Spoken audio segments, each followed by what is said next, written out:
आज आम देखुच द्रुत खंडस्थ कोण जार नाम सबको आगुरी जान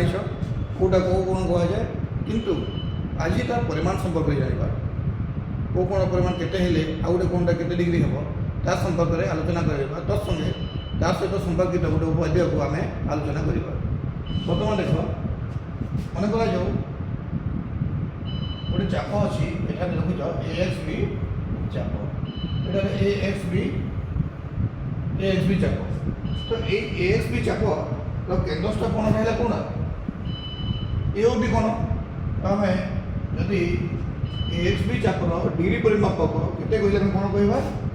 AOB कोण परिमाण एग्जांपल जदि मेजरमेंट AXB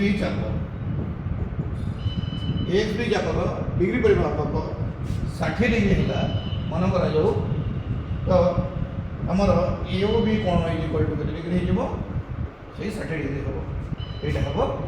60 डिग्री हो पुणी तो देखा यही AXB चाप से संपूर्ण आउ गोटे कोण अच्छी APB कोण कोण ये कोण परिमाण के डिग्री हम वर्तमान देखा देख APB कोण परिमाण सब देखी जाए half of measurement of AXB चाप माने AXB चापर डिग्री परिमापकर अर्धेक अधा होता है दिस इज इक्वल टू एटा केते डिग्री एटा है केते डिग्री हमने example 60 degree by 2 is equal to 30 degree एटा हो केते डिग्री 30 डिग्री ठीक सही परी AOB कोण केते डिग्री हो AOB कोण देखो AOB कोण केते डिग्री हो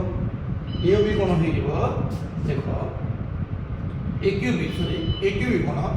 AQ एटा Q अछि AQB कोण हो जिवो केते डिग्री हो एटा 60 डिग्री तार आधा है एटा 60 रो आधा एटा 30 डिग्री ए कोण इज इक्वल टू ए कोण बा एटा भी 60 रो आधा is equal to 30 degree 30 degree ये तीनटा संपर्क जानवा पड़ो हमको।